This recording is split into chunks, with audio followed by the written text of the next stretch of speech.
तो हिंदुस्तानी शायरी में जब हिंदी और उर्दू एक साथ मिले तो इमरान प्रतापगढ़ी जैसा एक शख्स होता है, और जब शायरी और सियासत मिले तब इमरान प्रतापगढ़ी जैसा कोई शख्स होता है। अच्छा, एक बात बताइए, आप लोगों ने आग और पानी को एक साथ देखा है? स्टेज पे देखिए, आग और पानी आपको एक साथ दिखाई देंगे। ये एक्चुअली फैसला नहीं कर पा रहे हैं कि आग कौन है और पानी कौन ये है। आप पर छोड़ते हैं, अंत में पूछेंगे कि कौन किसे आग मानता है, किसे पानी। लेकिन पहला प्रश्न यही है कि इमरान जी, अगर मैं सही हूं तो आपके पिता चाहते थे आप डॉक्टर बने? हाँ बिल्कुल, वो चाहते थे कि डॉक्टर बनूं, और जब मैं शायरी की राह पर निकला तो उन्हें लगा कि लड़का खराब हो गया। और देखिए, लिटरेचर में इन्होंने इलाहाबाद यूनिवर्सिटी से पढ़ाई की, शायरी को पेशा चुना और फिर अब सियासत का हिस्सा बन गए हैं। हाँ, तो मतलब कोई पेशा आप छोड़ेंगे किसी के लिए? कर क्या रहे जीवन में आप? पत्रकारिता की पढ़ाई की, लेकिन छोड़ दिया, पेशा नहीं बनाया उसको। करते तो वो भी अच्छा करते। हालांकि शायरी जब मैं कर रहा था तो सियासत को लेकर के शायरी हमेशा जो है वो एक अलग रुख रखती है और बहुत अच्छा नहीं मानती है। मैं तो जिन शायरों को सुन रहा था, बुद्धसेन शर्मा जी को, वो शेर लिख रहे थे कि दिए बुझाती आंधी को भड़काती है, दिए बुझाती शोलों को भड़काती है, आंधी को भी दुनियादारी आती है, यार सियासत की गलियों में मत जाना, नागन अपने बच्चों को खा जाती है। तो मैं तो ये शेर सुन रहा था, लेकिन फिर लगा कि जब एक ऐसा वक्त आया कि सब कुछ सियासत ही तय कर रही हो, कलम को भी सियासत ही तय कर रही हो कि कितना लिखना है, कितना बोलना है, जब पत्रकारों के नाम एक साथ जो है वो फ्रेम करके दुनिया के सामने रखे जा रहे हो कि कवर करने वाले लोगों के नाम ये हैं, उनका भी ज़ात, उनकी भी मजहब तय किया जा रहा हो, तो मुझे लगा कि नहीं, अब चलते हैं सियासत की दुनिया में, देखते हैं क्या कर सकते हैं। तो मुझे लगता है ठीक ही कर रहा हूँ यहाँ भी। तो अब शायर कितना बचा है और कितना सियासतदां हो गए हैं इमरान प्रतापगढ़ी? पूरा पूरा मैं कोशिश कर रहा हूँ कि शायर और सियासतदां कितना हो जाएं, उससे ज़्यादा ज़रूरी है कि मेरे अंदर का इंसान कितना बचा हुआ है, मैं उसको बचाने की पूरी कोशिश कर रहा हूँ।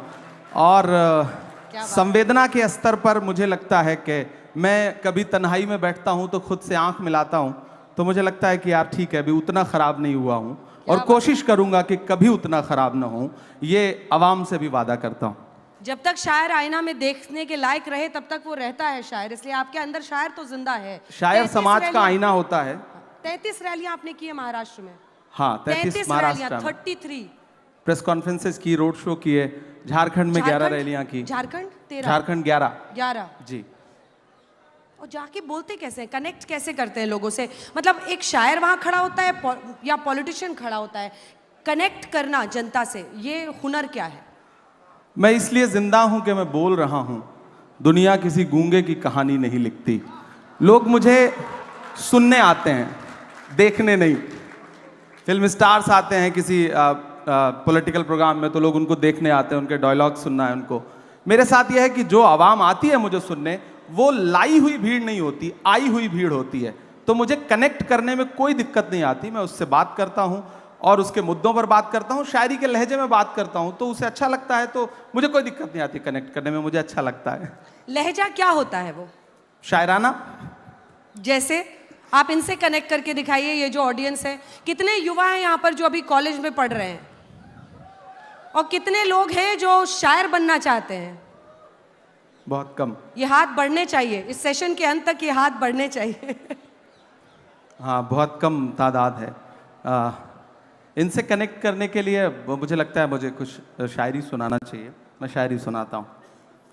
इंकलाब का नारा होगा, इंकलाब का नारा होगा, इंकलाब का नारा होगा, पहला नाम हमारा होगा, इंकलाब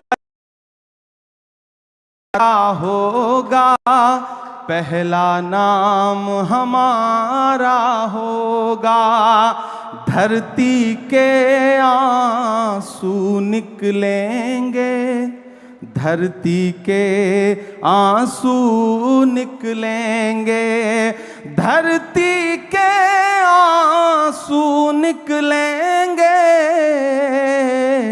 और समंदर खारा होगा, और समंदर खारा होगा। और आप आग और पानी का जिक्र कर रही थी, तो इनके नाम एक शेर के दर्पण कितना प्यारा होगा, दर्पण कितना प्यारा होगा, दर्पण कितना प्यारा होगा,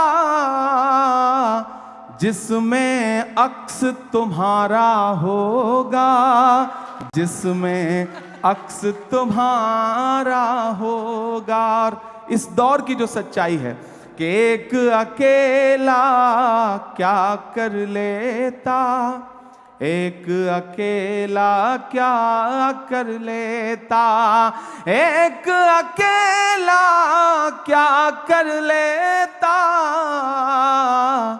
भीड़ ने घेर के मारा होगा, पहला नाम हमारा होगा। और सियासत में होकर भी हुक्मरानों के नाम ये शेर कि जब तारीख लिखी जाएगी, जब इतिहास लिखा जाएगा, जब तारीख लिखी जाएगी, कैसा हश्र तुम्हारा होगा, इंकलाब का नारा होगा। क्या बात है। शुक्रिया। अब हमें समझ में आ गया कि चाहे आप आग हैं या पानी हैं, आप पानी या आग से कनेक्ट कैसे बना लेते हैं। शब्द आपकी जादूगरी की तरह हैं और आपने हमेशा इसका इस्तेमाल किया है। लेकिन मैंने आपकी बहुत शायरी पढ़ी, मुझे कई बार लगा कि इमरान के अंदर इतना दर्द क्यों है। इमरान के शब्दों में, उनकी लाइनों में दर्द बहुत झलकता है, इसकी वजह क्या है? एक्चुअली जिस दौर में मैं बड़ा हो रहा था, मैं हिंदी साहित्य का विद्यार्थी रहा इलाहाबाद विश्वविद्यालय में, जिस दौर में मैं बड़ा हो रहा था, समाज की घटनाएं मुझ पर प्रभाव डाल रही थी, उस समय सिस्टम एक अलग तरीके से व्यवहार कर रहा था। और ख़ासतौर से मैं जिस समाज से आता हूँ, उस समाज के दर्द को ज़्यादा जल्दी महसूस करता हूँ क्योंकि मैं उसके बीच में रहता हूँ। मैंने उस भेदभाव को, उस सिस्टम के जुल्म सितम को करीब से देखा है। और शायर हूँ तो जाहिर सी बात है कि दर्द तो है दिल में। कोशिश करता हूँ, जुल्म के दौर की तारीख रकम करते हैं, इतना आसान नहीं ये काम जो हम करते हैं, काट देते हैं सदा हाथ हमारे जालिम, और हम फिर उन कटे हाथों को अलम करते हैं। तो हम कोशिश कर रहे थे कि उस दर्द को महसूस करें, और मीडिया जब उस दर्द को, उस जुल्म सितम को अपना हिस्सा नहीं बना रही थी, तो मेरी कोशिश थी कि मेरे पास जो प्लेटफॉर्म है, उस प्लेटफॉर्म का इस्तेमाल उस जुल्म सितम का को गाने के लिए करूं। और मुझे लगता है कि मैं कामयाब रहा बहुत हद तक, और मैंने अपनी बात दुनिया के सामने रखी। मत समझना कि मैं गीत गाता रहा, मैं तो जख्मों का मातम मनाता रहा, ये समझ करके जालिम पिघल जाएगा, मैं तरन्नुम में मातम मनाता रहा। तो मैं मातम मनाता था, लोग उसको सुनते थे, पसंद करते थे। क्या बात है। मैं जुल्म पर मातम मना रहा था, लोग सुनते गए, उसको पसंद कर। ये जुल्म हो किस पर रहा है?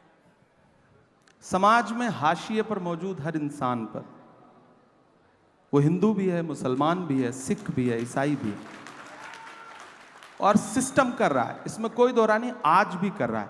और उससे एक बहुत लंबी लड़ाई लड़ने की ज़रूरत है। और सबसे बड़ी जिम्मेदारी है कलमकारों की।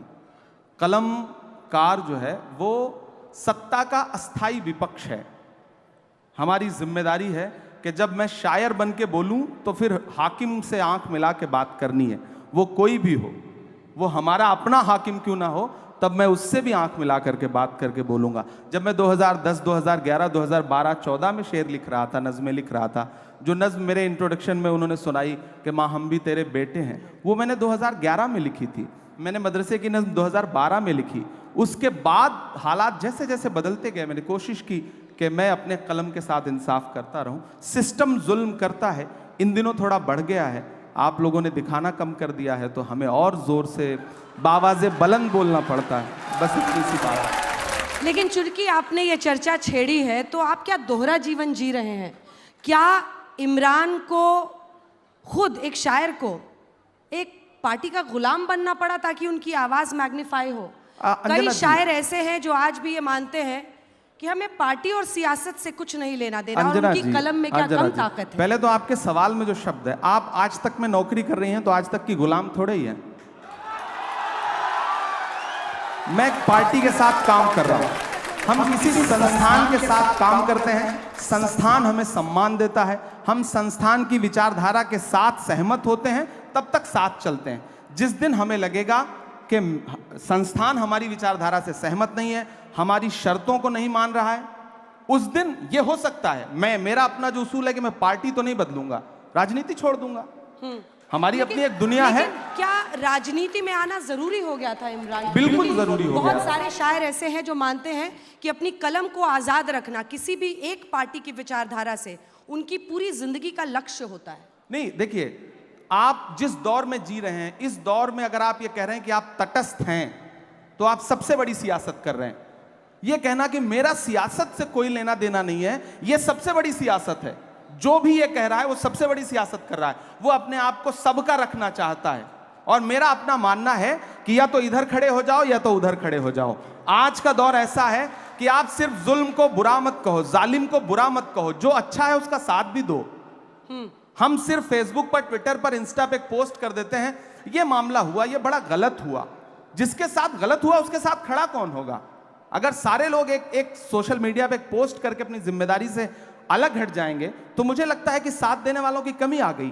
पहले होता था, बड़े बड़े प्रोटेस्ट होते थे, आंदोलन होते थे, हुकूमतें झुकती थीं। अब क्या है कि हमने फेसबुक पे एक पोस्ट लिख दिया, ट्विटर पे एक ट्वीट कर दिया, हमें लगता है हमने अपनी जिम्मेदारी पूरी कर ली। नहीं, हमें सड़क पर भी उनका साथ देना है। और अगर मैं संसद में भी गया हूं तो मैंने सबसे पहले यूनिवर्सिटी के बच्चों की फीस वृद्धि के खिलाफ संसद में जो पहली स्पीच की मैंने वो वहां पे की। मैं वहां पर हिंदू मुसलमान बन के नहीं गया, मैं वहां एक युवा बन के गया हूं, और मैं लगातार जिस पर भी जुल्म हो रहा है उसके खिलाफ बोल रहा हूं। एक पुरानी आपकी शायरी है जो लोग बहुत वायरल कर रहे हैं, उसकी 2 लाइनें आपको सुनाकर आगे बढ़ेंगे अगले सवाल पे। ये एक शायर का दावा है, कभी भी रद्द नहीं होगा, तेरे कद के बराबर अब किसी का कद नहीं होगा। इलाहाबाद वालों मेरी बात याद रखना, तुम कई सदियों तक कोई अतीक अहमद नहीं होगा। बड़ा पुराना सवाल है और बड़ी पुरानी कविता है ये। मैं इलाहाबाद विश्वविद्यालय में पढ़ रहा था, फ्री स्टाइल मतलब गांव से आया था। वो शाहिद का एक शेर है कि जो भी मिलता है उसी को देखने लगता हूं मैं, क्या करूं मजबूरियां हैं गांव से आया हूं मैं तेरे साहिल पे आया था कि देखूं तेरा ज़र्फ, ऐ समंदर किसने तुझसे कह दिया प्यासा हूं मैं। इलाहाबाद विश्वविद्यालय में आया पढ़ने के लिए, किसी धन्ना सेठ की औलाद नहीं था, राजनीतिक परिवार नहीं था, खानदान में कोई शायर नहीं था, तो मुझे तो मंच चाहिए थे। जो भी मंच मिलता था उस पर चढ़ता था, अपनी प्रतिभा दिखाता था, पेमेंट लेता था, घर जाता था। एक वक्त आने के बाद आपको समझ में आता है कि आपकी वैचारिकी क्या है, आपकी विचारधारा क्या है, आपको किन मुद्दों पे लड़ना है। अच्छा, कवि सम्मेलन और मंचों के एक उसूल हैं। आप मंच समझती हैं, यहाँ आने पे आपने 2-4 जुमले बोले, उसके बाद लोग कनेक्ट हुए ना, वरना लोग तो संगीत के असर में थे। तो हम जब मंच पे आते थे तो लोग मुख्य अतिथि के असर में हैं, तो हमने मुख्य अतिथि के लिए 4 पंक्तियां सुनाई, उसके बाद फिर वो सुनाया जो हमें सुनाना था। अच्छा, ये वही था। तो समा बांधते थे आप? हाँ, इसको समा बांधना ही कह सकते हैं। भीड़ को अपने से जोड़ने के लिए आपको चला वो तीर जो बेहतर तेरी जबान में है, किसी की आंख में जादू तेरी जबान में है। तो हमारी आंख में तो जादू नहीं है, लेकिन जबान में जादू जगाने के लिए ये सारे तिकड़म अपनाने पड़ते थे। क्या बात है, आपने खुद ही कह दिया तिकड़म अपनाने पड़ते थे। सच्चाई भी शायद शायर की सबसे बड़ी ताकत होती है, अगर पूरी जिंदगी वो उसको किसी पार्टी में रहते हुए भी संभाल कर रख सके। मैं पूरी कोशिश करूंगा, ये आवाम से वादा है मेरा। क्या बात है। तो अब मुझे लगता है कि यही लोग जो आपके लिए तालियां बजा रहे हैं अब कुछ सुनना चाहते हैं। कितने लोग सुनना चाहते हैं एकदम इमरान प्रतापगढ़ी अनसेंसर्ड? और भूल जाइए कि नेता हैं, भूल जाइए कि किस दरबार पे जाकर, मतलब किस पार्टी के साथ जाकर आपको काम करना पड़ता है।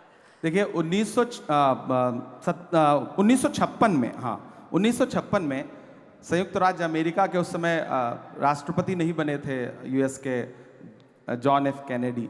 वो हार्वर्ड यूनिवर्सिटी में एक छात्रों से बातचीत कर रहे थे, तो उन्होंने एक बहुत अच्छी बात कही थी। उन्होंने कहा था कि अगर हर राजनेता को शायरी और कविता आने लगे, पोएट्री आने लगे, और हर राजनेता पोएट्री और शायरी करने लगे, तो ये दुनिया जिंदगी जीने के लिए और खूबसूरत हो सकती है। कितनों को सिखाया ये बताइए। अब असल बात ये है, राहुल जी को भी सिखा रहे हैं, नहीं देखिए, सिखा रहे हैं? सबसे पहले तो मैं देश की पार्लियामेंट में पहुंचा हूं और पिछले 2 साल की पार्लियामेंट की तमाम जो स्पीचेस हैं उठा के देखिए, आपको लगेगा कि सारे लोग शायरी सुना रहे हैं। खरगे साहब शायरी सुना रहे हैं, धनखड़ साहब शायरी सुना रहे हैं। एक दिन तो धनखड़ साहब ने यानी चेयरमैन साहब ने राज्यसभा के फाइनेंस मिनिस्टर से कहा कि क्या इमरान प्रतापगढ़ी की शायरी पे टैक्स लग सकता है क्या? वो वीडियो उठा करके देखिएगा। तो आप कोई भी शेर सुनाता जिसको मैंने शेर ना भी लिख के दिया हो तो चेयरमैन साहब को ये लगता है कि मैंने ही लिख के दिया होगा। तो एक शायराना सा माहौल बना है और मुझे लगता है कि ये अच्छी बात है, एक अच्छा माहौल बन रहा है। और ऐसा माहौल मुझे लगता है कि मोदी जी भी शायरी सुनाते हैं कभी कभी। सुषमा स्वराज जी थी तो बहुत अच्छे अच्छे अशार सुनाती थी। डॉक्टर मनमोहन सिंह साहब अच्छे अशार सुनाते थे। हाँ, लालू जी थे तो बहुत शानदार माहौल रहता था सदन का। आडवाणी जी ने भी कभी कभी शायरी सुनाई है।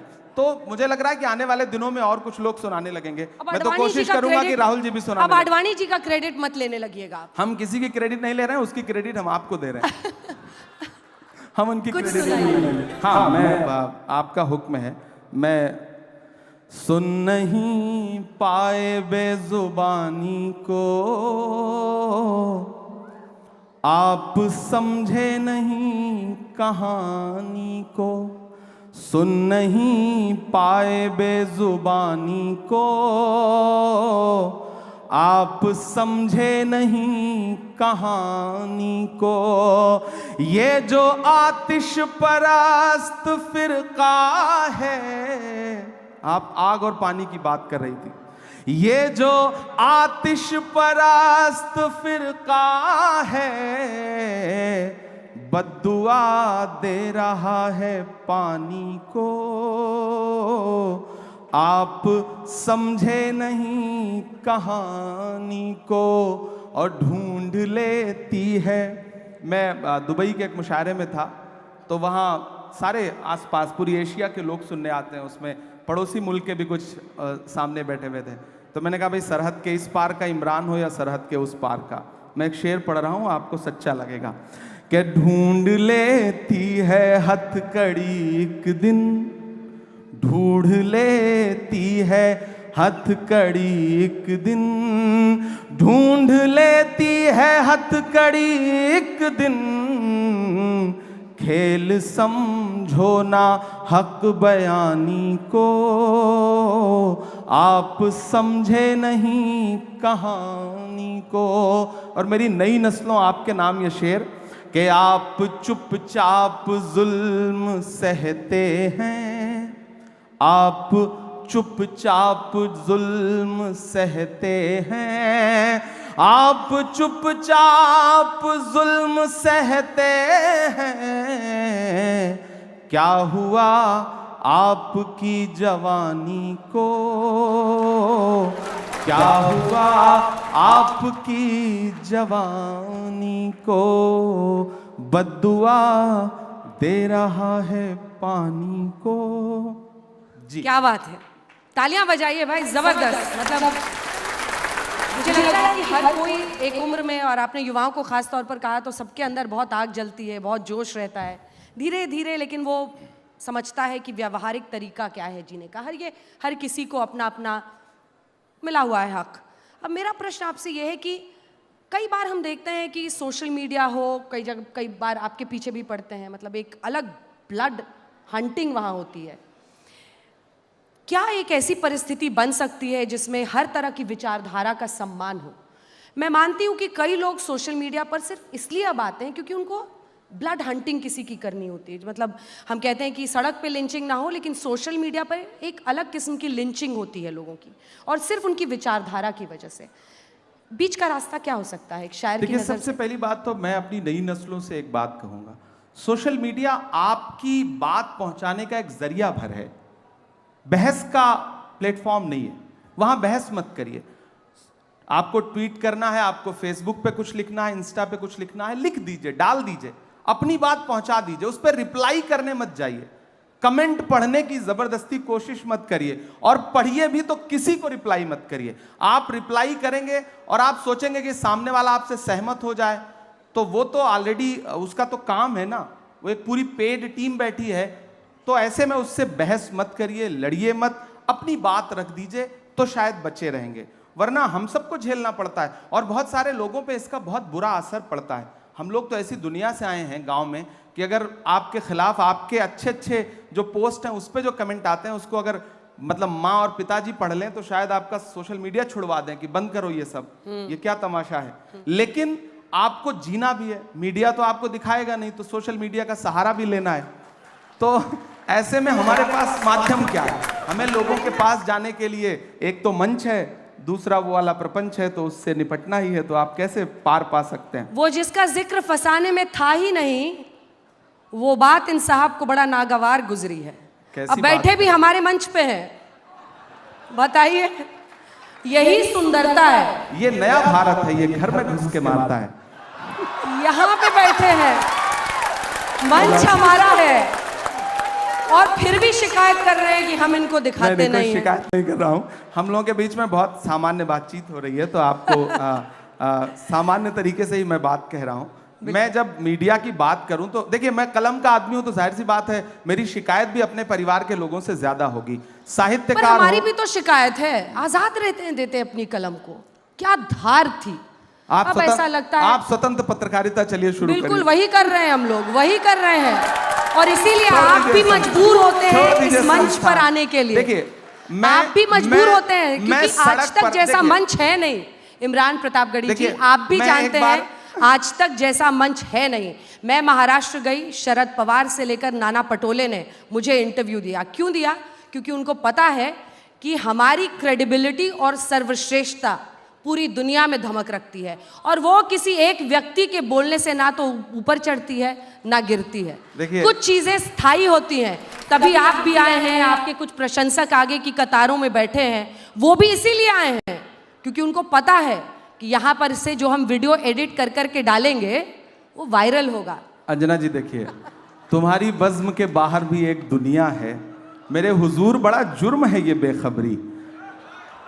आज तक बहुत अच्छा संस्थान है, मैं किसी एक संस्थान को क्रिटिसाइज नहीं कर रहा हूँ, तो बाकियों का भड़ास यहाँ मत निकालिए। हम यहाँ अगर आए हैं ना तो आपने हमें बुलाया है, हम तब आए हैं। बिल्कुल हमारे मेहमान हैं आप। हमने कितने सांचों में ढल के आए हैं, कितने सांचों में ढल के आए हैं, ख्वाब की तरह पल के आए हैं। तुम सिफारिश से जहां पहुंचे हो, हम वहां खुद ही चल के आए हैं।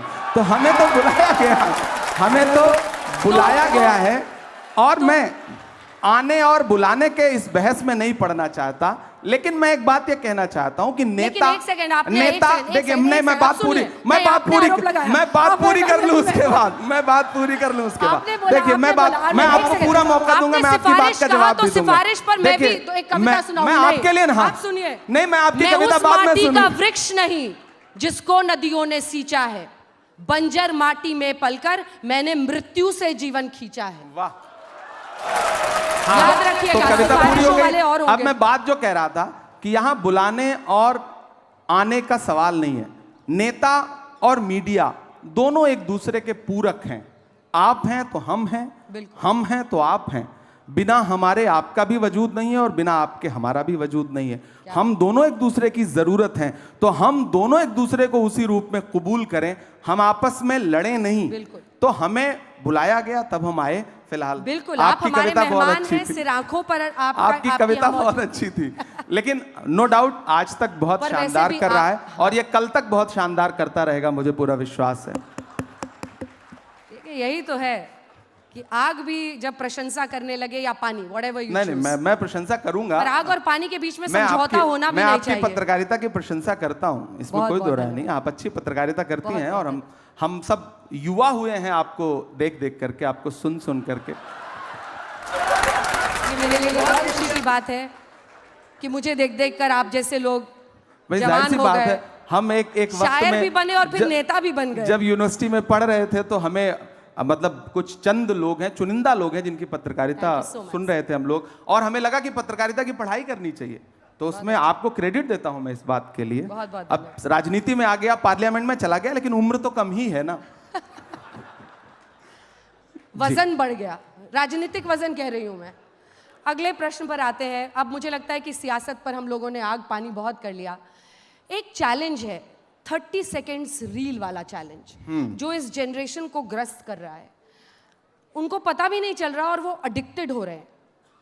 वॉशरूम जाते हैं तो, स्कूल जब जा रहे होते हैं तो क्लास में तो शायद मोबाइल ले लिया जाता है, फिर घर पहुंचते पहुंचते वो चैलेंज आप जैसे शायर कैसे उसको काउंटर करेंगे, और एआई का चैलेंज, दोनों पर आपकी राय क्या है? देखिए, मैं गांव से आया था। मुझे तो एक टाइम था कि जब ऑर्कुट का ज़माना था, उस ज़माने से सोशल मीडिया, मैंने कहा ना, अखबार में एक आपका नाम छप जाता था किसी कवि सम्मेलन मुशायरे की रिपोर्ट में, तो लगता था कि हमने दुनिया जीत ली।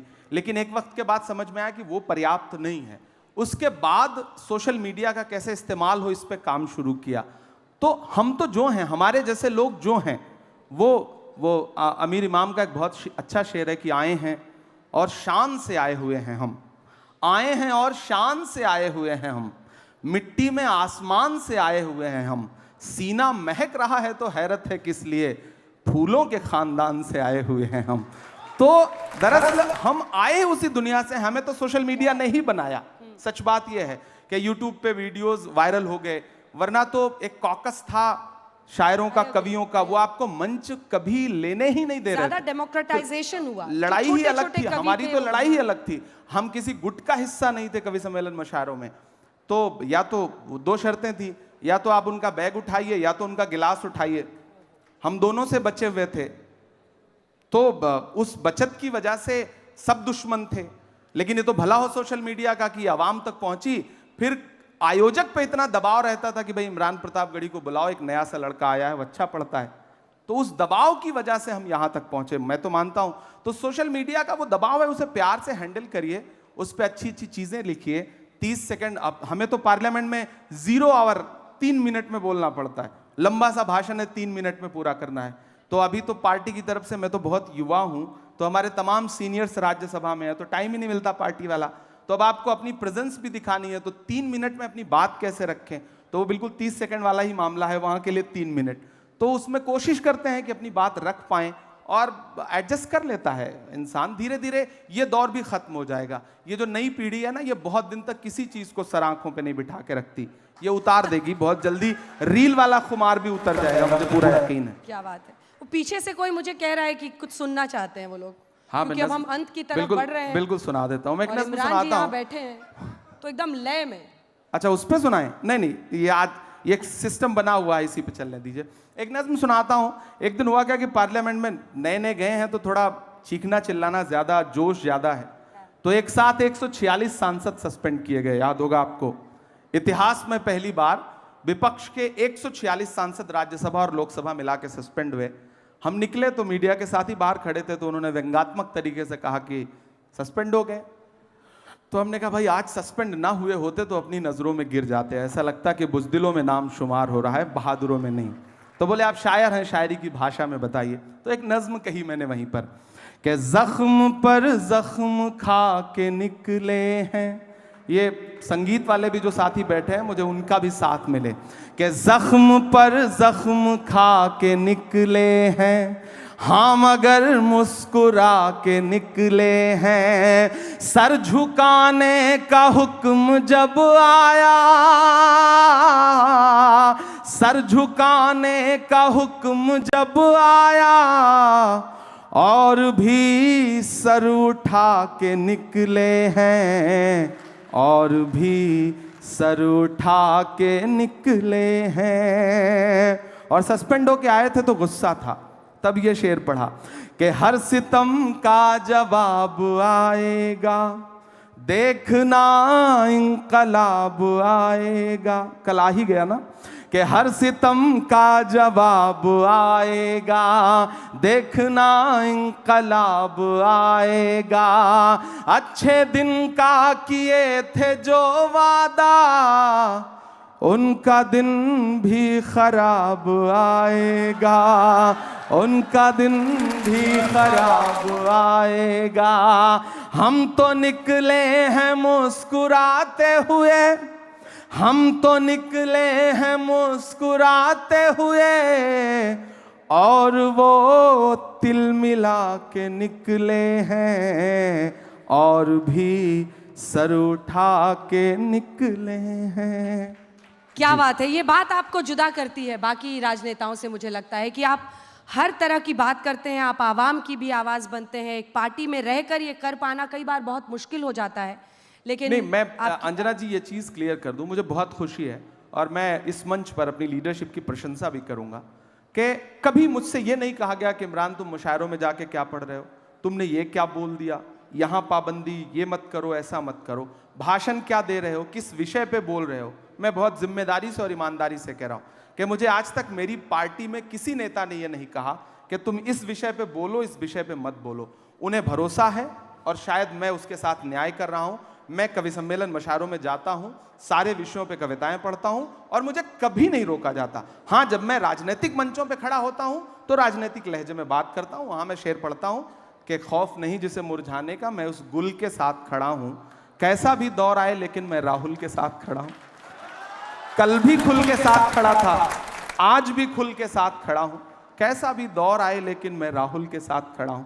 तो मैं वहां अपनी बात रखता हूं, लेकिन बाकी जगह पे मुझे स्वतंत्रता है। इतनी तारीफ मैं कांग्रेस पार्टी की इसलिए करूंगा मैं उनका सांसद होने के नाते कि मुझे कहते हैं कि आप कवि सम्मेलनों में जाया करो, आप अपना बेस जो है, जो अपनी पुरानी आपकी दुनिया है, उस दुनिया को छोड़ो मत, राजनीति में आकर के पूरी तरह से राजनीति के मत हो जाओ। मुझे ये चीज, मतलब ये राहुल जी ने मुझसे कही है, मैं इस मंच पे ये मतलब बता रहा हूं, तो मुझे ये चीज अच्छी लगती है। वो इतनी स्वतंत्रता वहां पर है कि आप लिख पढ़ सकते हैं, बाकी जगहों पे मुश्किल है। तालियों के साथ बहुत बहुत अभिनंदन इमरान प्रतापगढ़ी जी, आप मंच पर आए आज तक के हमारे मेहमान हैं। मुझे भी बहुत अच्छा लगा। और लीजिए, क्या कह रहे हैं?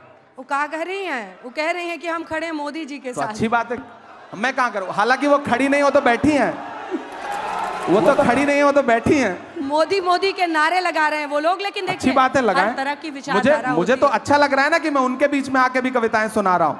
ये मेरी ताकत है कि मैं, ये शब्दों की ताकत है कि मैं उनके बीच में भी खड़ा होकर के कविताएं सुना रहा हूँ और मैं सुनाऊंगा। ये तो अच्छी बात। मैं तो पार्लियामेंट में मोदी जी बैठे रहते हैं तब उनको भी सुनाता हूँ। मैं तो उनसे पूछता हूँ कहाँ सोया है चौकीदार, विजय माल्या नाक के नीचे से हो गया फरार, कहाँ सोया है चौकीदार, मैं तो पूछता हूँ। ठीक है, तो जो मैं तो लोग यहाँ पर आए हैं आप सभी का बहुत धन्यवाद।